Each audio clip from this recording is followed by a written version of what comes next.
Assalamualaikum warahmatullahi wabarakatuh. Baik, di sini saya akan menjelaskan tentang orientalis dalam Al-Quran yang saya ambil dari buku The Histories of the Quran Text yang dikarang atau ditulis oleh Profesor Dr. Andes Muhammad Mustafa Al-Jami. Baik, langsung saja sekarang kita akan membahas tentang orientalis dalam Al-Quran. Kontroversi seputar tulisan Arab kuno dan Mushaf Ibnu Mas'ud sudah dibahas. Sekarang kita alihkan perhatian pada spektur yang lebih luas mengenai serangan orientalis terhadap Al-Quran dalam berbagai dimensi atau untuk dapat menyajikan suatu citra beberapa upaya dan tujuan Barat dalam mencemarkan kemuliaan teks Al-Quran menggunakan sumber-sumber tidak etik dan perlunya pembuktian penyimpangan dalam Al-Quran dengan masuk hendak membuktikan moralitas dan superioritas teologi Barat. Brigitte Jeffrey Mingan dan banyak lagi lainnya telah mencurahkan seluruh kehidupannya guna menyiapkan perubahan teks Al-Quran yang katanya tidak mereka dapatkan dalam kajian kitab Injil. Seperti tampak dalam bab sebelumnya, banyak sekali perbedaan yang memenuhi halaman-halaman dalam kitab Injil. Jika lihat secara keseluruhan, tampak melemahkan isu-isu penting dalam teologi dan menimbulkan keprihatinan mengenai adanya cerita-cerita palsu yang disisipkan ke dalam teks melalui pengaruh masyarakat umum. Sementara desakan untuk membuktikan keadaan yang sama terhadap Al-Quran mulai mengejala semenjak beberapa tahun lalu disebabkan oleh perubahan peta politik Timur Tengah. Namun upaya-upaya dalam bidang ini kebanyakan telah dimulai lebih awal dari perhatian mereka. Di antara karya-karya sebagaimana sejarah telah mencatat, dan nanti saya akan taruh di sini sejarah karya-karya sebagai sejarah yang telah dicatat. Kritik orientalis terhadap kompilasi Al-Quran. Tampaknya terdapat beberapa pintu gerbang yang digunakan sebagai alat penyerang terhadap teks Al-Quran. Salah satunya adalah menghujat tentang penulisan serta kompilasinya. Dengan semangat ini, pihak orientalis mempertanyakan mengapa jika Al-Quran sudah ditulis sejak zaman Nabi Muhammad SAW, Umar merasa khawatir dengan kematian para hufaz pada peperangan Yamamah, memberitahu Abu Bakar akan kemungkinan lenyapnya kitab suci ini lantaran kematian mereka. Lebih jauh lagi, mengapa yang telah ditulis tidak disimpan di bawah pemeliharaan Nabi Muhammad sendiri? Jika demikian halnya, mengapa pula Zaid bin Thabit tidak dapat memanfaatkan dalam menyiapkan suhuf itu? Meskipun berita itu diriwayatkan oleh Al-Bukhari dan dianggap sah oleh semua kaum muslimin, penjelasan itu tetap dianggap oleh kalangan orientalis bahwa apa yang dikatakan sejak awal dan penulisannya dianggap palsu. Dengan jumlah yang ribuan, para hufaz memperoleh ilmu pengetahuan Al-Quran melalui satu-satunya otoritas yang saling beruntun di muka bumi ini, yang akhirnya sampai pada Nabi Muhammad SAW. Setelah beliau wafat, mereka para sahabat menjadi sumber otoritas yang juga saling beruntun. Kematian mereka hampir-hampir telah mengancam terputusnya kesaksian yang berakhir pada Nabi Muhammad SAW, yang mengakibatkan untuk mendapat ilmu yang diberi otoritas kurang memungkinkan. Demikian juga apabila mereka mencatat ayat-ayat menggunakan tulisan tangan akan kehilangan nilai sama sekali karena pemikiran sudah masuk ke liang lahat dan tidak dapat memberi pengesahan tentang kebenarannya. Kendati mungkin terdapat scratch bahan tulisan yang secara tak sengaja persis sama dengan Al-Quran seperti yang dihafal oleh yang lain. Selama masih terdapat saksi untuk yang sesuai, ia akan menjadi paling tinggi, menepati urutan ketiga dari dokumen yang sah. Itulah sebabnya dalam membuat komplikasi suhuf, Abu Bakar bertahan pada pendiriannya bahwa setiap orang bukan saja mesti membawa ayat, melainkan juga dua orang saksi guna membuktikan bahwa penyampaian bacaan itu dari Nabi Muhammad SAW. Ketika temukan hukum kesaksian ini juga dihidupkan kembali di zaman pemerintahan Utsman. Ayat-ayat yang telah ditulis tetap terpelihara dalam rak-rak dan lemari simpanan, baik tanah Yamamah itu mengisap darah para hufaz ataupun tidak. Akan tetapi otoritas saksi yang merupakan poin paling penting dalam menentukan keutuhan nilai sebuah dokumen, yang paling dijadikan titik sentral kekhawatiran Umar. Perubahan istilah Islam pada pemakaian ungkapan asing. Pintu gerbang kedua masuknya serangan terhadap Al-Quran adalah melalui perubahan besar-besaran studi orang, persons, harta, properti, kewajiban umum, obligation in general, kewajiban dan kontrak khusus, obligation and contracts in particular, dan lain-lain. Susunan seperti ini sengaja diperkenalkan hendak mengubah hukum Islam pada hukum Romawi yang tidak ada kaitannya sama sekali dengan topik bahasan serta pembagian yang digunakan dalam sistem perundang-undangan Islam. Westbrook melakukan hal yang sama terhadap Al-Quran dengan membagi Quranic student menurut ketentuan berikut: prinsip-prinsip penafsiran, tafsiran Masroid, penafsiran Haggadai. Tafsiran-tafsiran seperti ini menghabiskan lebih dari separuh buku yang ditulis, di mana jika saja bertanya pada para ilmuwan muslim baik dari timur maupun yang berlatar belakang pendidikan barat, tak akan mampu memahami semua daftar isi buku tersebut. Barangkali hanya seorang pendeta Yahudi yang dapat menjelaskan peristilahan perjanjian lama. Namun hal ini akan sama nilainya seperti orang pendeta memaksakan baju tradisi mereka pada seorang syekh. Mengapa mereka begitu bergairah mengubah istilah Islam, di mana tujuannya tak lain hendak memaksakan sesuatu yang di luar jangkauan bidang para ilmuwan muslim, guna menunjukkan bahwa hukum mereka bersumber dari Yahudi dan Kristen. Tuduhan orientalis terhadap penyesuaian. Hal ini akan mengirim memasuki pintu gerbang ketiga dalam menyerang terhadap Al-Quran.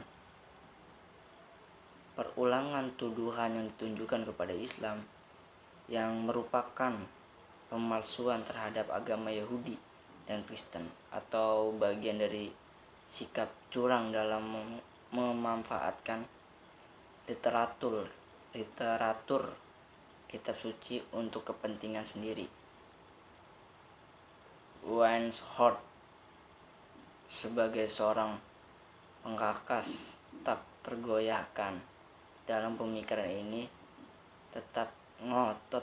Misalnya ia menyatakan doktrin ajaran Islam secara umum, haknya ketokohannya Muhammad diagun di atas protit kependetaan agama Yahudi.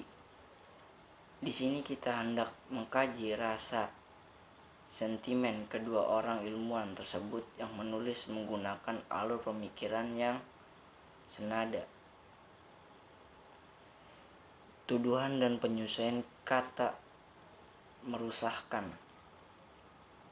Dalam satu artikel Encyclopedia Britannica 1891, Nolden, tokoh orientalis, menyebutkan banyak kekeliruan di dalam Al-Quran karena katanya kejahilan Muhammad tentang sejarah awal agama Yahudi, kecerobohan nama-nama dan perincian yang lain yang ia curi dari sumber-sumber Yahudi. Dengan membuat daftar kesalahan, ia menyebut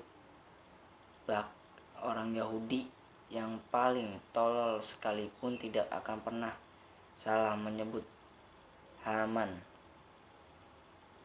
untuk menteri Firaun ataupun menyebut Miram, saudara perempuan Musa, dengan Maryam, ibunya Al-Masih.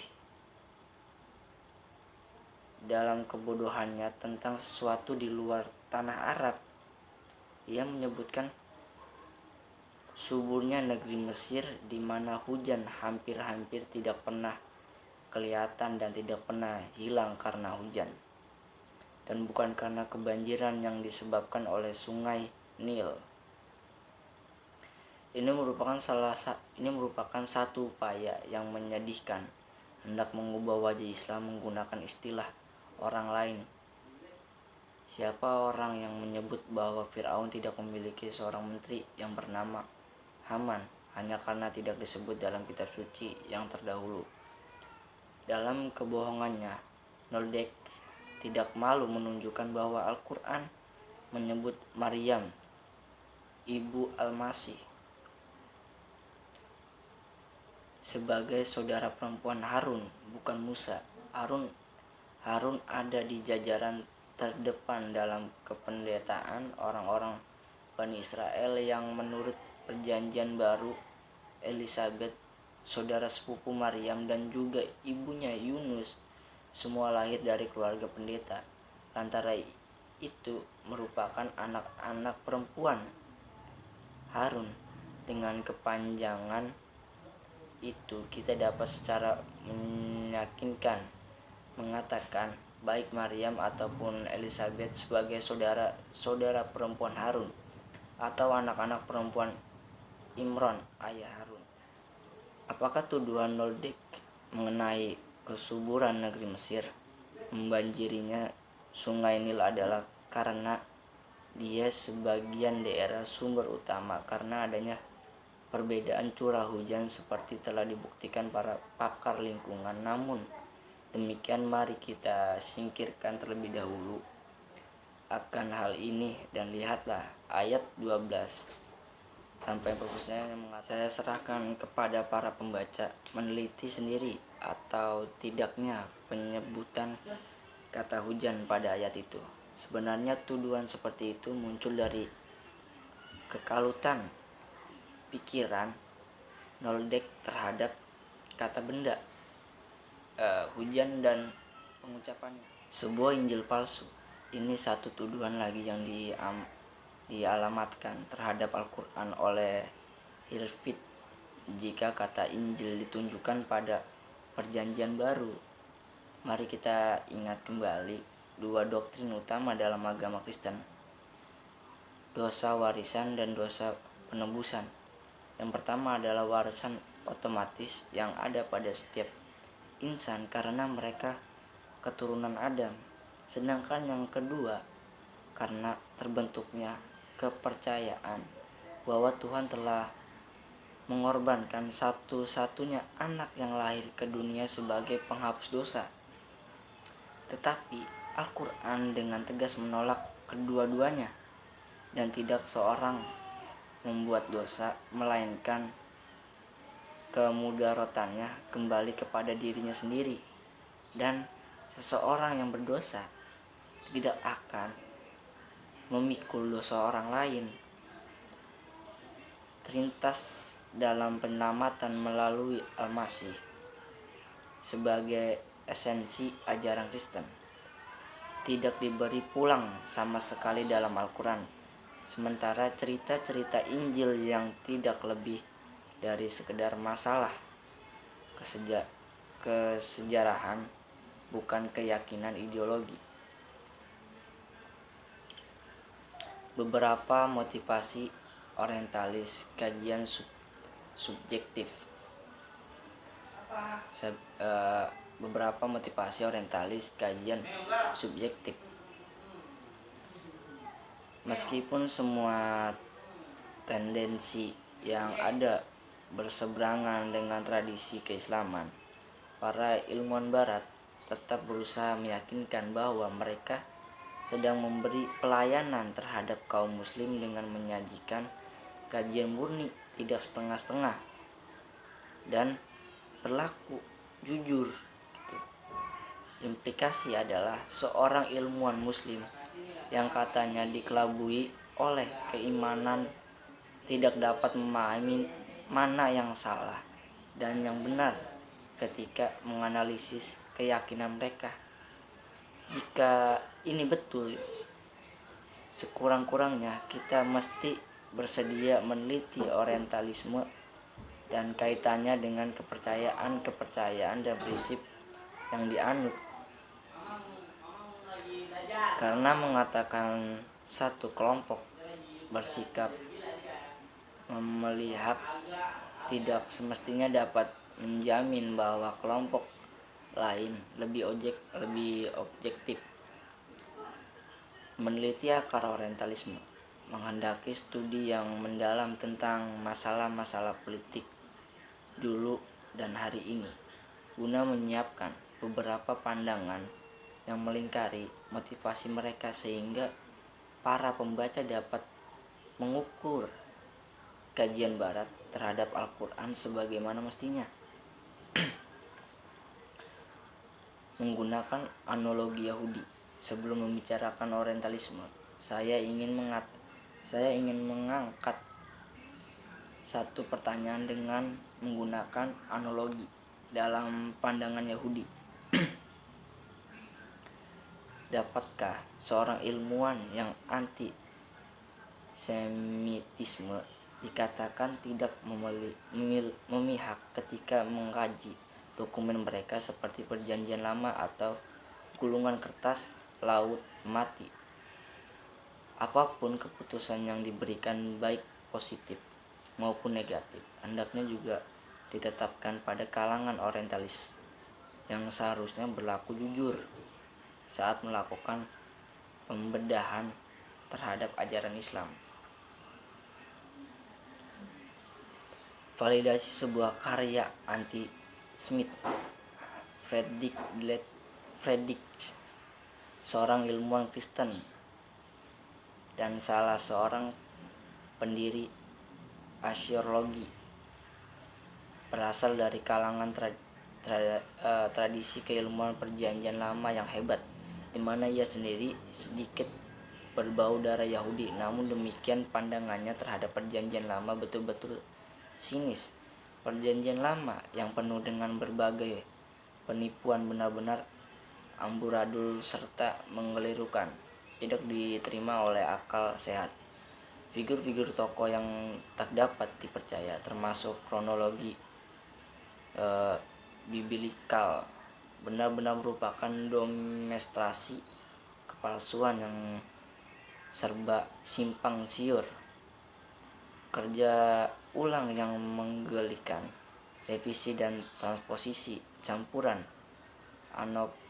anakronisme, penjelasan yang saling kontradiktif, dan cerita berjubel yang tidak akhir. Penemuan-penemuan tanpa bukti sejarah, legenda, dan dongeng rakyat yang secara singkat merupakan sebuah buku penuh kebohongan, baik disengaja maupun tidak.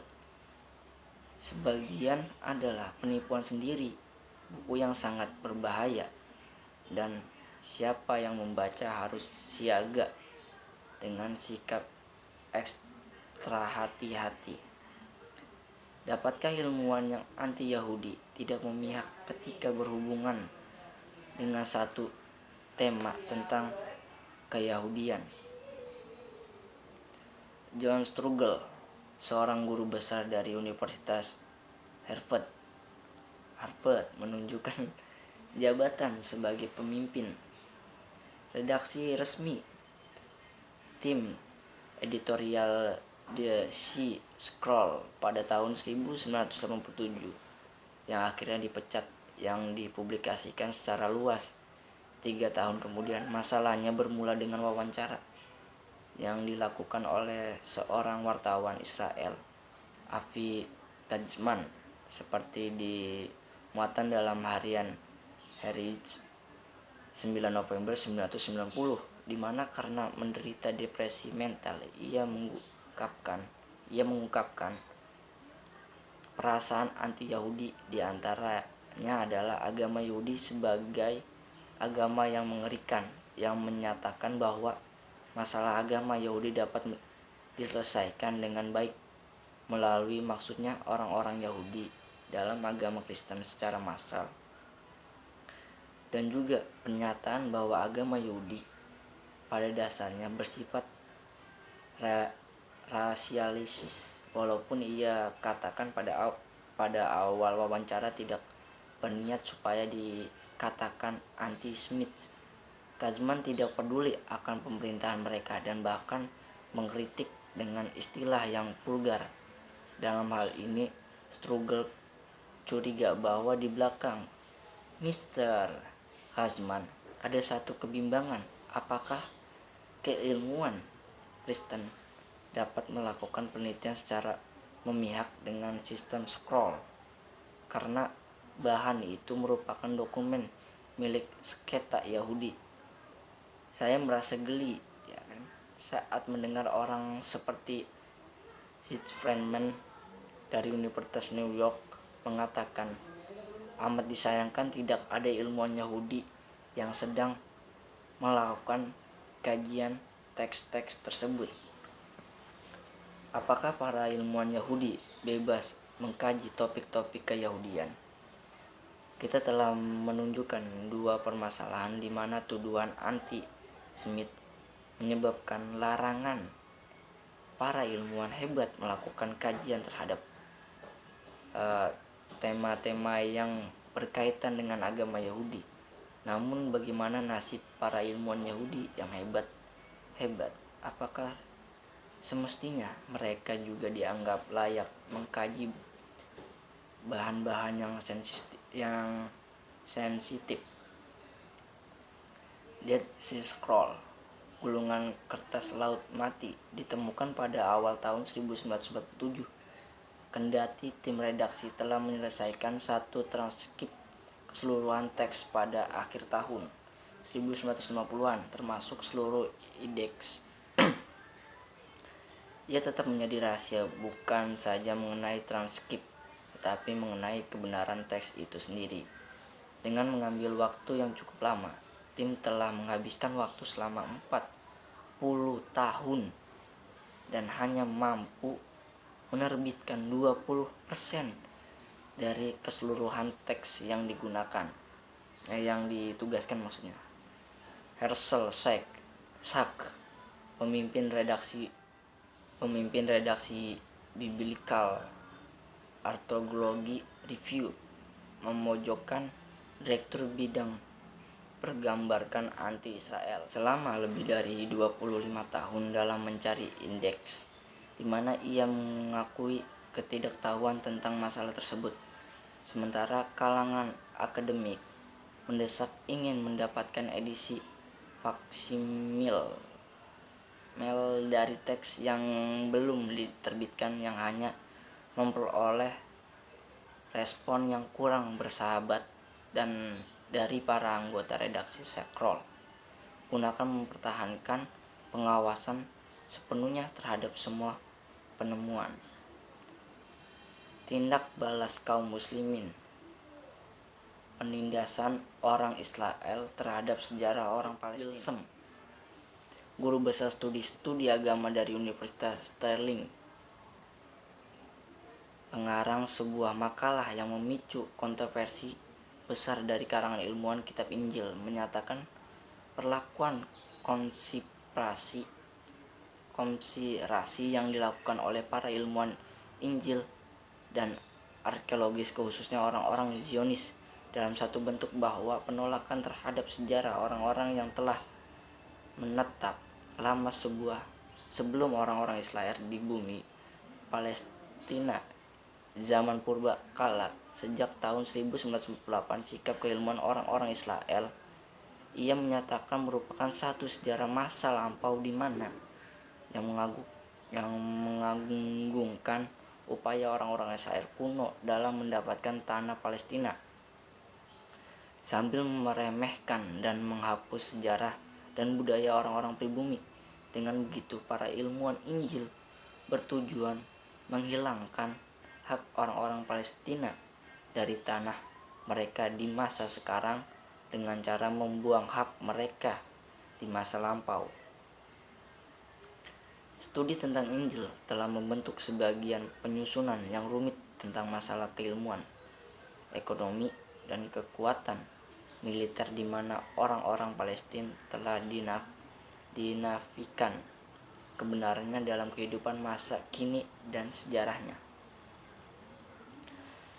Seorang perintis orientalis dalam penipuan kaum muslim. Kembali pada masalah orientalisme, kita akan mengambil satu studi khusus selayang pandang dalam karyanya Origins of Muhammadan.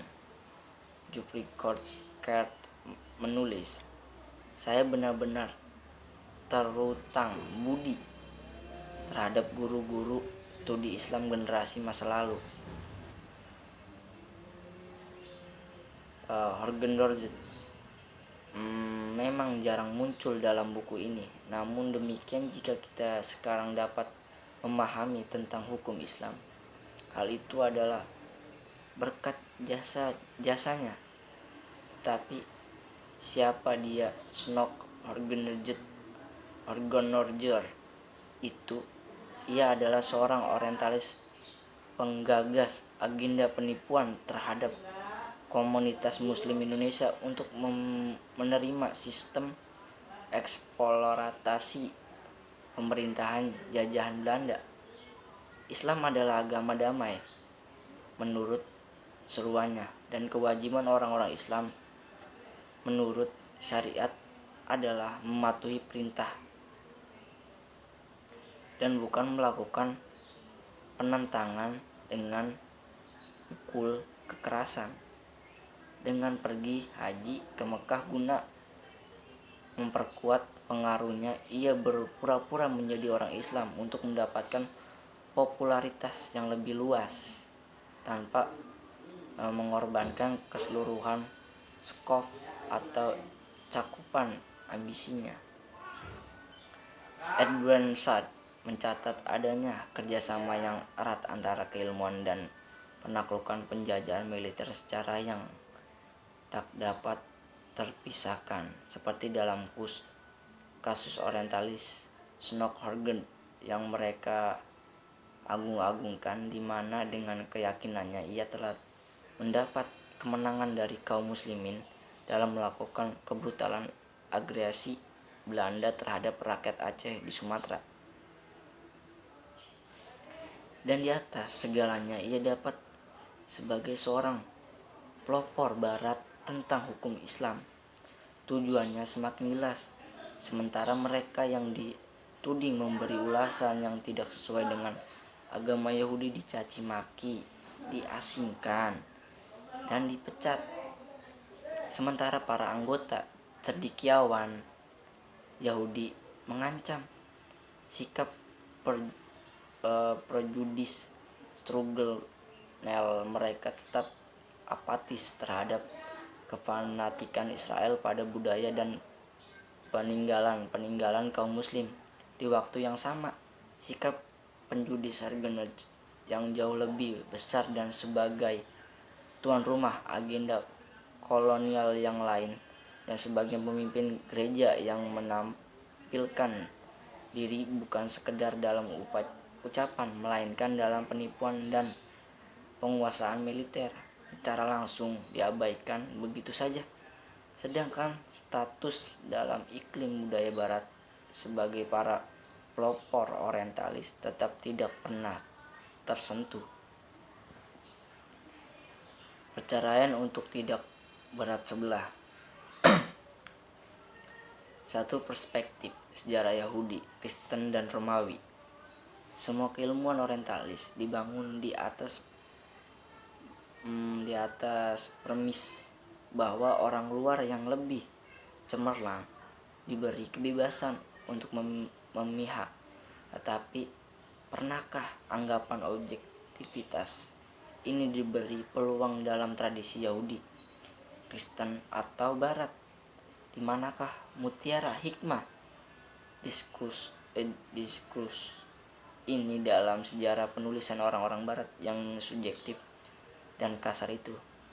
Saya katakan kasar karena setiap orang bisa membandingkan pujian bagaimana para ilmuwan muslim memperlakukan Nuh, Isa, Maryam, Musa, Harun, Ishak, Ibrahim, Daud, Sulaiman, Lut, dan lain-lain dengan kasarannya dan kemarahan Yahudi terhadap orang-orang Kristen, Kristen terhadap orang Yahudi, Katolik terhadap Protestan, dan Romawi kuno terhadap semua orang. Di sini saya kutip panjang lebar Adrian Real, guru besar orientalis bahasa Timur di Universitas Utrecht yang pada tahun 1705 menulis sebuah karya unik dalam bahasa Latin yang kemudian diterbitkan di London dengan judul From Threats Comes the Doctrine is Plain. Baik, setelah kita membahas tentang orientalis dan Al-Quran dan beberapa motivasi orientalis kajian subjektif di buku The Histories of the Quran Text, dan sekarang kita membahas tentang kaum muslimin dan Al-Quran di buku yang berbeda. Buku yang saya baca untuk membahas tentang penyempurnaan ortografi Al-Quran adalah buku Konstruksi yang ditulis oleh Taufik Adnan Amal. Baik, langsung saja.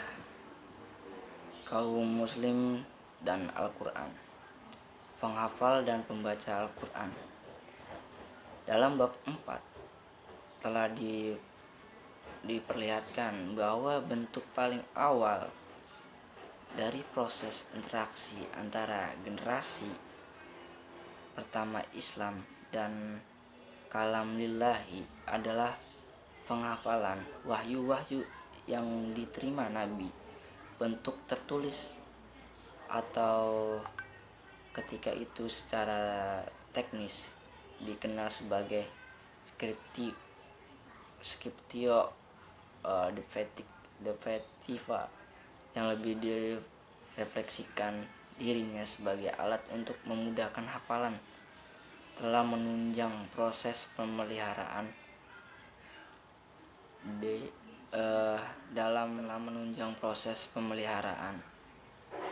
ke dalam dada manusia. Bahkan terminus Tetrarchus yang digunakan untuk menunjukkan proses pengumpulan wahyu-wahyu yang diterima Nabi, yakni Jam'ul Quran, juga mencangkup hafalan sebagai salah satu kandungan maknanya. Hafalan memang merupakan salah satu tradisi bangsa Arab yang sangat menonjol ketika Al-Quran diwahyukan. Lewat tradisi ini, keseluruhan wahyu yang diterima Nabi telah dipelihara dari kemusnahannya.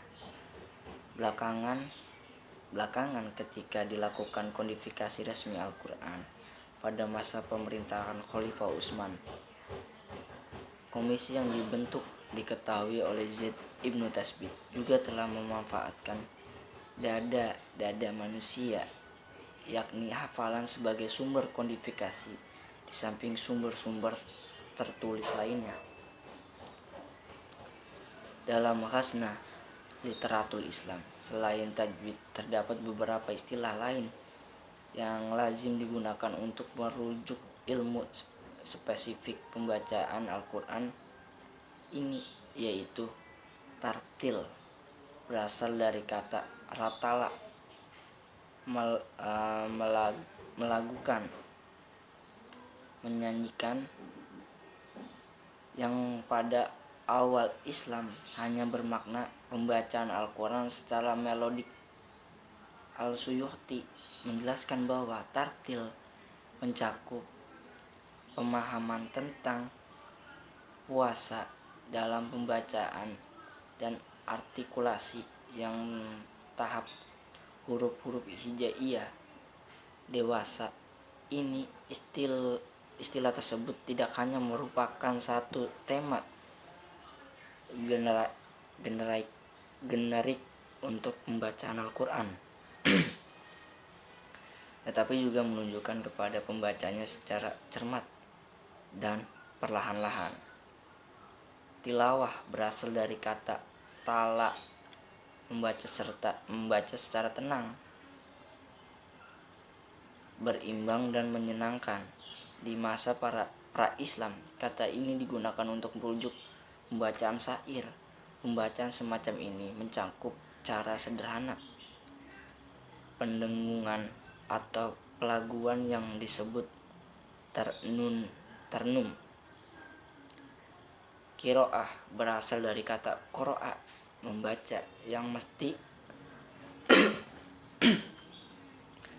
mesti dibedakan dari penggunaannya untuk merujuk keragaman bacaan Al-Quran. Di sini pembacaan Al-Quran mencakup hal-hal yang ada di dalam istilah lain seperti titik nada tinggi dan rendah, penekanan pada pola-pola durasi bacaan dan durasi bacaan dan sebagainya. Terjemah Al-Quran. Salah satu cara bagian kaum muslim atau non-Arab yang tidak bisa berbahasa Arab untuk memahami Al-Quran adalah lewat terjemah kitab suci itu ke dalam bahasa ibu mereka. Tetapi apakah Al-Quran yang menyatakan dirinya diturunkan dalam bahasa Arab bisa diterjemahkan ke dalam berbagai bahasa non-Arab merupakan suatu masalah yang telah menimbulkan kontroversi akut dan berkepanjangan di dalam sejarah Islam. Pada masa Nabi, barangkali tidak ada yang pernah membayangkan kemungkinan bahwa Al-Quran mesti diterjemahkan secara sebagian atau seluruhnya ke dalam suatu bahasa asing. Ketika itu Islam memang belum melangkah keluar kawasan Arab, tetapi dengan tersebarnya Islam memasuki kawasan-kawasan non-Arab, khususnya Persia, untuk tahap awal serta wafatnya Nabi, kebutuhan pemeluk baru Islam yang non-Arab akan suatu terjemahan Al-Quran dalam rangka memahami ajaran Islam mulai muncul ke permukaan.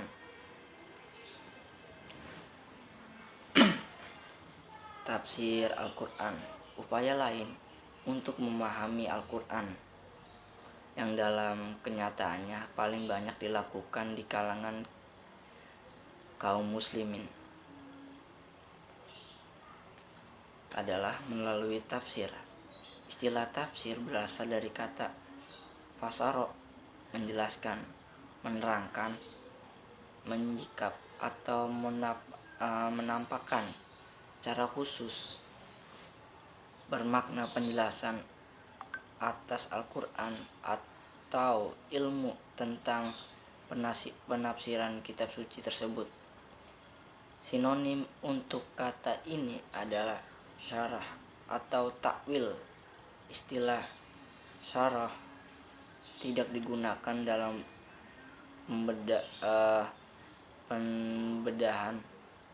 perbedaan tafsir sekalipun memiliki makna sanad, karena telah menjadi terminologi teknis dalam ilmu hadis untuk komentar atas hadis. Sementara takwil berasal dari kata awal, kembali ke asal di dalam Al-Quran bermakna akibat, kesudahan, masih tetap eksis dalam perbedaan kajian Al-Quran. Pada awalnya kata ini digunakan sebagai sinonim untuk tafsir dan tetap seperti itu setidaknya hingga ke masa Al-Tabari, mufasir agung dalam jajaran tradisional ini masih menggunakan kata takwil sebagai sinonim untuk tafsir dalam magnum opusnya. Bahkan judul karya agungnya Jam'il al-Bayan An-Ta'wil Al-Quran dengan jelas merefleksikan sinonim antara kata tafsir dan takwil.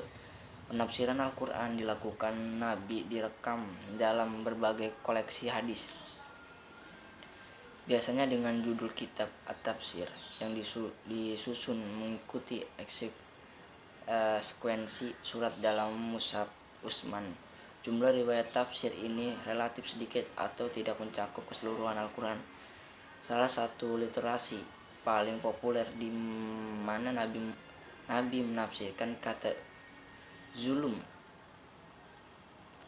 sebagai syirik adalah yang riwayatnya dari Abdullah berikut ini. Ketika diturunkan ayat orang-orang yang beriman dan tidak mencampur adukan iman mereka dengan zulum,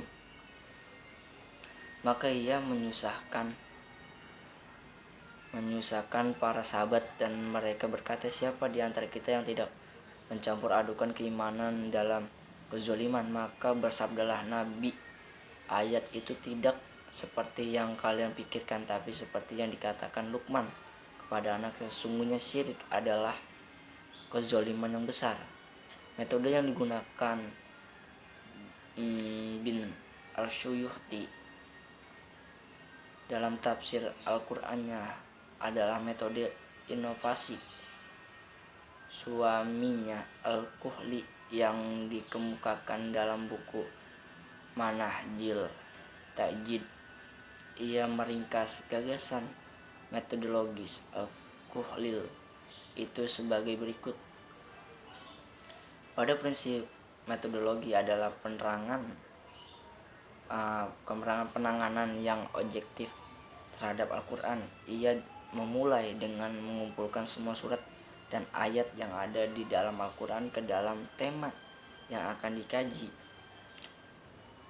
Kedua, dalam memahami nas, yang penting adalah menyusun ayat-ayat menurut nuzulnya untuk mengetahui situasi, waktu, dan tempat, seperti yang diungkapkan riwayat-riwayat tentang asbabun nuzul sebagai konteks yang menyertai turunnya ayat dengan berpegang pada keumuman lafaz, bukan pada sebab khususnya turunnya ayat. Asbabun nuzul hendaknya tidak dipandang sebagai penentu atau alasan yang tepatnya ayat tidak akan diturunkan. Yang ketiga, dalam memahami petunjuk lafaz, saya menegaskan bahwa bahasa Arab adalah bahasa Al-Quran. Karena itu, hendaknya kita mencari petunjuk pada bahasa aslinya yang memberikan kepada kita rasa kebahasaan bagi lafaz-lafaz yang digunakan secara berbeda, baik yang hakiki maupun muzazi. Kemudian kita simpulkan muatan pertunjukan dengan meneliti segala bentuk lafaz yang di dalamnya, lalu mencari konteksnya yang khusus dan umum di dalam ayat dan surat Al-Quran. Secara keempat, dalam memahami rahasia-rahasia ungkapan, kita mengikuti konteks nas di dalam Al-Quran, baik dengan berpegang pada makna nas maupun semangatnya. Kemudian makna tersebut kita konfirmasikan dengan pendapat para mufasir melalui cara kita terima apa yang ditetapkan nas, dan kita jauhi kisah-kisah Israiliyat, maksudnya kisah-kisah Israiliyat, noda-noda nafsu, paham, sekretarian dan takwil yang berbau bid'ah. Kerjasama Barat dan Al-Quran,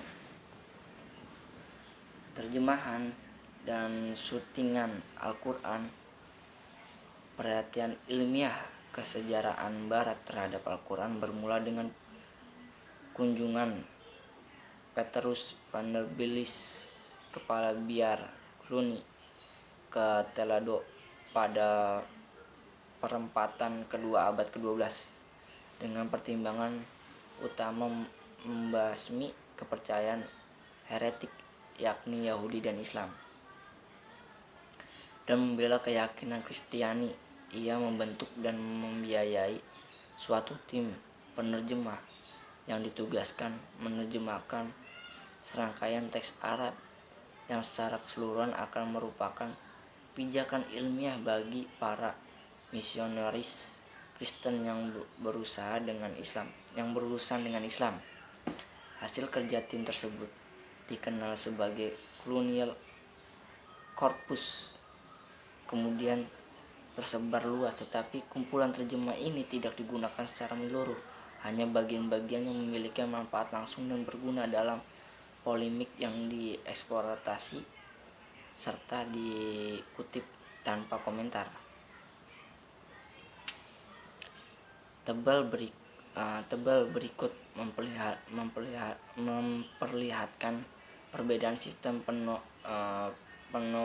penomoran ayat dalam teks reguler dan sistem penomoran ayat edisi Al-Quran Mesir, yang sekaligus berfungsi sebagai tabel konversi untuk kedua teks tersebut. Tabel perbandingan dalam konversi ayat teks Flugel dalam teks Mesir, keterangan hanya perbedaan dalam penomoran ayat yang dikemukakan dalam tabel di atas. Kolom ketiga menjanjikan nomor ayat dalam teks Al-Quran edisi Flugel. Nomor ayat yang berbeda dalam edisi Mesir diperoleh dengan menambahkan plus atau mengurangkan min, seperti ditunjukkan contoh surat 1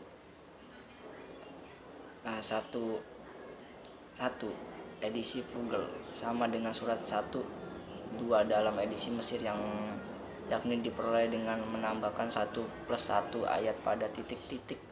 Pelihara ayat penambahan atau pengurangan hanya diterapkan pada suatu bagian ayat dalam salah satu dari kedua edisi Al-Quran tersebut. Kajian Al-Quran lainnya. Kajian Al-Quran paling awal di Barat yang bermula pada abad pertengahan dengan serangkaian penerjemahan yang terdapat dalam Colonial Corpus pada faktanya lebih menunjukkan karakter apologetik ketimbang karakter ilmiah. Suasana peperangan salib di mana umat Kristen Barat berhadapan dengan umat Islam sebagai musuh bebuyutan yang berlangsung selama beberapa abad, tepatnya yang paling bertanggung jawab terhadap perkembangan semacam itu dalam dalam suasana semacam ini. Gagasan fantastik dan imajiner tentang Al-Quran ataupun tentang Muhammad dan Islam di tempat dalam semangat apologetik yang tinggi untuk menunjukkan bahwa sekalipun kaum muslim secara politik lebih superior, tetapi secara religius mereka memiliki keyakinan penuh bidah yang sangat inferior, seperti ditunjukkan Norman Daniel dan R.W.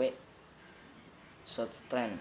Para penulis Kristen abad pertengahan pada umumnya telah melakukan tantangan yang bersifat apologetik terhadap Al-Quran, berpijak pada sejumlah alasan yang didasarkan pada nalar dan kitab suci Kristen.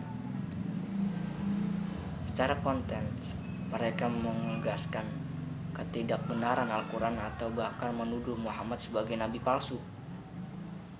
Tapi kebanyakan dari argumen yang diajukan diserahkan pada premis yang tidak dapat diterima oleh kaum muslim. Gagasan barat abad pertengahan tentang Al-Quran ini bisa diilustrasikan dengan berbagai pandangan Ricardo de Montesquieu 1320 seperti transkepersikan dalam Contra Legans Common, penolakan terhadap hukum Saracen, yang dapat diringkas sebagai berikut. Al-Quran tidak lebih dari ramuan bidah lama yang ditolak sebelumnya oleh otoritas gereja. Yang kedua, Al-Quran tidak dapat dipandang sebagai hukum lillah karena tidak dinubuatkan baik oleh perjanjian lama maupun baru. Lebih jauh, Al-Quran dalam beberapa hal secara ekletis menunjukkan kepada Bible, sedangkan doktrin tentang pemalsuan kitab suci, tahrif, oleh kaum Kristiani dan Yahudi tidak dapat diterima. Yang ketiga, gaya Al-Quran tidak selaras dengan gaya suatu kitab suci. Yang keempat, tak satu pun kandungan Al-Quran berasal dari Tuhan, seperti terlihat dalam berbagai kisah fantastik yang tidak memiliki basis dalam tradisi biblikal. Lebih jauh, beberapa konsepsi etik Al-Quran bertentangan dengan pijakan keyakinan filosofis. Yang kelima, Al-Quran penuh dengan kontradiksi internal atau betul-betul kacau balau. Yang keenam, reliabilitas Al-Quran tidak dibuktikan dengan mukjizat.